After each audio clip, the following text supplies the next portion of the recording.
In this video of E-MTB news, we're going to have a little heart-to-heart, honest conversation about the realities of the bike industry, the realities, the difficulty. So big things I learned about the bike industry on why 2025 is going to be a very tough year. Another subject I'm going to cover is there's a bunch of YouTubers, mountain bike YouTubers, that are quitting or really throttling down their efforts and talk about the challenges they're facing. And finally, if you hang on to the end, we're going to talk about Otter, some brands that are not going to be there. And I'm hearing mass cancellations at Eurobike 2025. All right?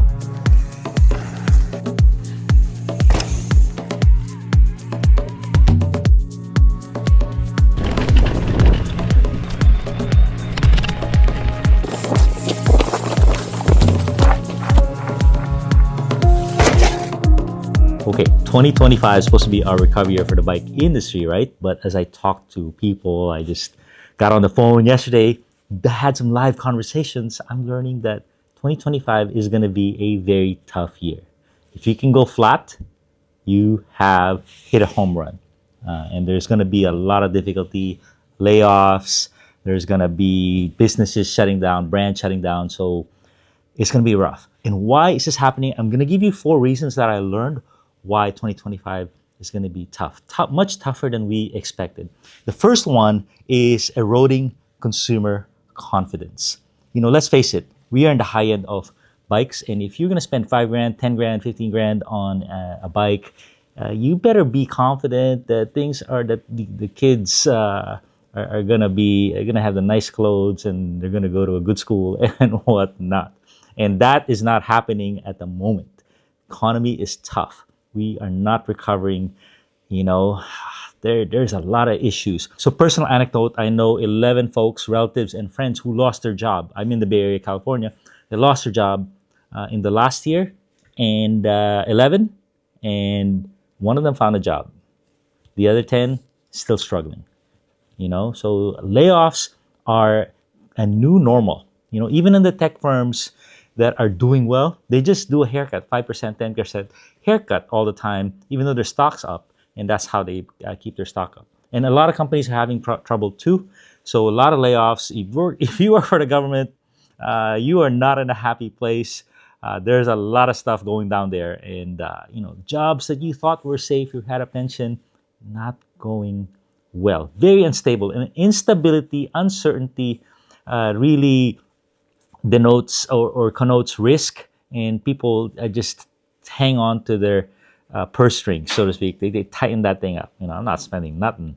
Second reason for why it's hard to sell a bike is because the weather is screwed.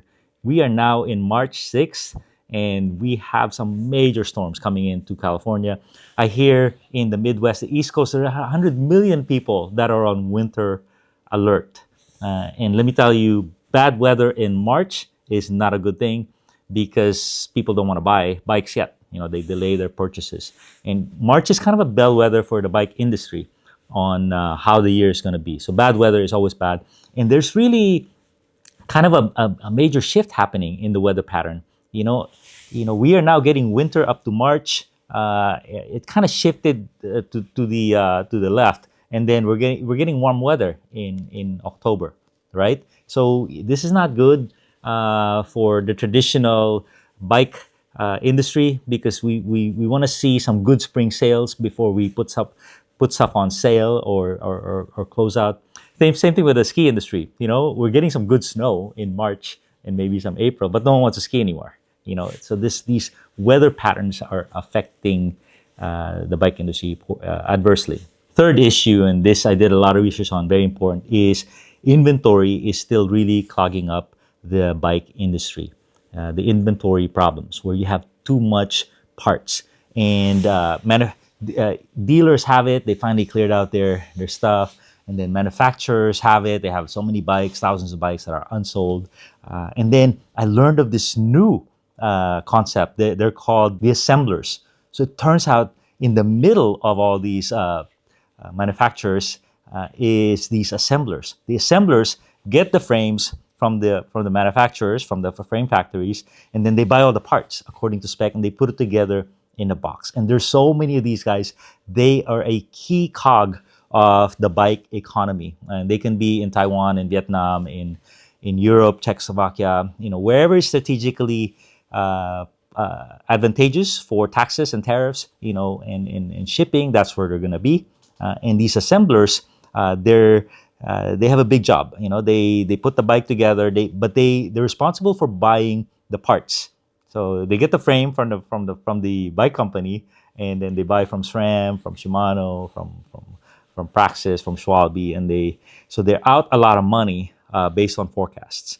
And what's happening in the last couple of years is these assemblers, when things are good, they make money, but then there's a lot of cancellations, reductions in forecast, and they're left holding the bag. And they said, "Oh, we just paid for 5,000 brakes, and now the company canceled, and we're left holding the bag, and we can put it somewhere else, but there's no other bike to put it on."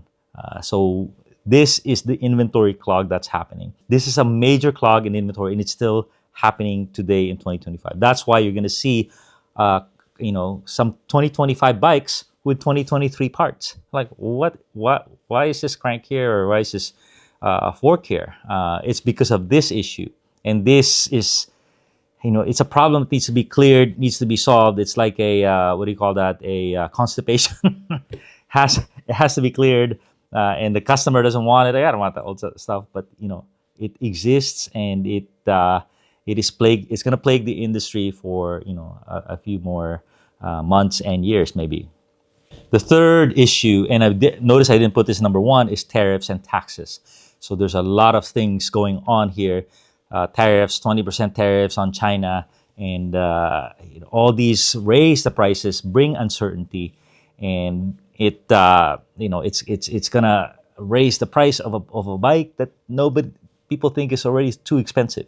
Okay, so this is more long term, more midterm, long term. What's happening in 25? It's already paid for, but the new stuff that's coming in from big brands, they could be affected by tariffs. I find that a lot of the guys have already accounted for this stuff, so it won't quite affect us. But it is an uncertainty. Trade wars are not good, for the bike industry, especially you don't know who's going to get tariffed next. So it's a big problem.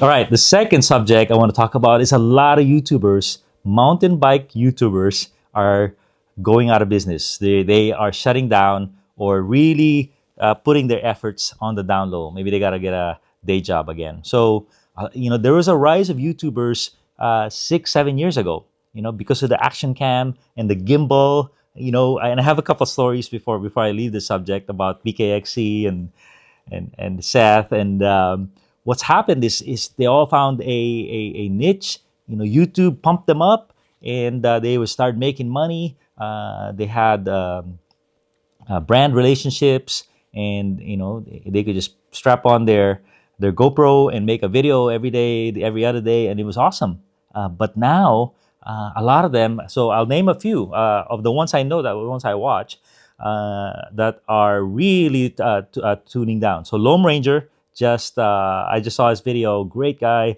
in Canada. He is really putting down his efforts. Mahalo, my dude, and I think these are the guys from IF and Hate Bike. Some of the greatest YouTube videos ever. First, his partner quit, and then now he's shutting down. He's throttling operations, and he shut down his whole studio.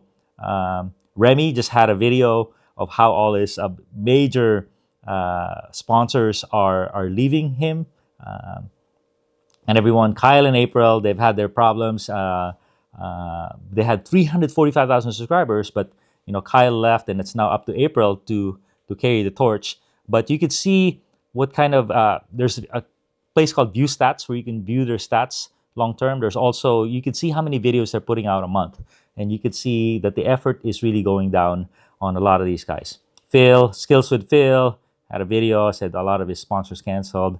And then Bobo, the funny guy, Worldwide Cycling, all their stats are down. So, and there's a lot of reasons for it. And I'll do another video on how YouTubers make money and what the struggles are for YouTube. YouTube just just kind of screws you. They mess with you. And why are these people quitting putting down their efforts? It's usually the number one is financial. You go for this, not a lot of money, but you could support yourself. But after a while, your revenue gets cut in half, and now you can't support yourself. You can only live on bike parts so long. Especially if you have a family, you want to buy a house, it's tough. The views are going down. That means the money's going down. The sponsors are leaving. They don't have the budget. So that's the main reason why these guys are taking off. I found some during my research. I found some guys that are doing well too. They're kind of flat, but flat is good. They're not like this. So BKXC is always good. He knows what he's doing, and Burn Peak, Hardtail Party, Evans MTB Saga is on the rise. Maddie's, Pathless Pedaled, Lone Wolf, Drew. They hustle and they're still doing well. So not everyone is doing poorly, and I'm the new guy in the YouTube space, by the way, and I'll talk about that later. But this is kind of the landscape. It's a struggle. Struggle is real. Support these guys. It's an ever-changing world for sure, but my message is a lot of you see this goodbye farewell videos almost every week from mountain bike YouTubers as well as other categories. Oh, my story is I was at Downeyville a few years ago, maybe 8 years ago, and then on my shuttle bus, this guy recognized my voice and he goes, "Hey, you're Francis from MTBR." I go, "Yeah, what's up, buddy? What do you do?" He goes, "I'm in financial services, but I'm gonna quit my job because I'm gonna make YouTube videos." I go, "On what?" He goes, "Oh, just me riding trails." I go, "You gonna quit your finance job for that?" He goes, "Yeah." I go, What's your angle? Because you gotta have an angle when you do YouTube. You gotta be better than everyone else." He goes, "This thing." He's showing me his gimbal. He goes, "Before this, all the video was unwatchable, and now it's good because we have a gimbal. And I'm gonna talk. I have a little windsock on my GoPro, and I'm gonna talk people through." And sure enough, he did it. We rode together. So cool. And he has actually me on one of his first videos, and he made a go of it. And you know who it is? It's Brian Kennedy, BKXC. I got him on the ground floor, and really we got along. He's a nice guy, and I'm really enthusiastic about people who love biking, who love life. The only problem was I would always try to invite him for rides, and he could never come because 90% of my riding is illegal. I live in the Bay Area where mountain biking is generally illegal, the single track. And he goes, "I can't go there. I can't go there. I can only go to demo. I can't go to there because I can't film." You as a YouTuber, you have to be thinking of videos every day. In the middle of the night, all you think about is videos. In fact, that's the one thing that's probably eating at these guys and what you call burnout is if you are not making a video, you're not making money. So they actually don't ride as much for fun if there's no video. They have to always think of making a video. It's kind of your Pavlov's dog, if you know that reference. That's what YouTube does. You got to make a video today or tomorrow. That's your main existence, and nothing else matters. So anyway, little story there. All right, and my last piece of news is Sea Otter. Sea Otter is coming up. This is our benchmark kind of. Helps us judge how the industry is doing, and it's a big show, very successful last year. This year they raised prices again, lifetime. They love to gouge all these folks. And I did look at their exhibitor list to see what's going on. Of course, this is before last signups and cancellations. But who is missing from Sea Otter? Who raised their prices? There's no Rocky Mountain, no Kona, no Santa Cruz, no GT, no High Bike, no YT Industries, no Diamondback, and no DJI. All right, so that's just the big brands that are not there. I'm sure there's a lot of components that won't be there. No DJI is kind of interesting because they're about to enter the U.S. market, and the fact they're not there, it's kind of crazy. Eurobike, I'm hearing that big brands are canceling left and right. They're watching the pocketbook very closely. It's very expensive to be there, and it's tough going there as well. Okay, so there is the news for you. Let me know what you think of my ramblings, and please share with me your opinions. Who's doing well? Who do you think is teetering on the brink of going out of business or struggling? And what can we do as consumers, as cyclists, to help the situation? And as consumers, we're used to like 70% off, and for used bikes, and for new bikes, we want like 30% off. As just straight up consumers, and because that's kind of what the oversupply market taught us. All right, thanks a ton, everybody.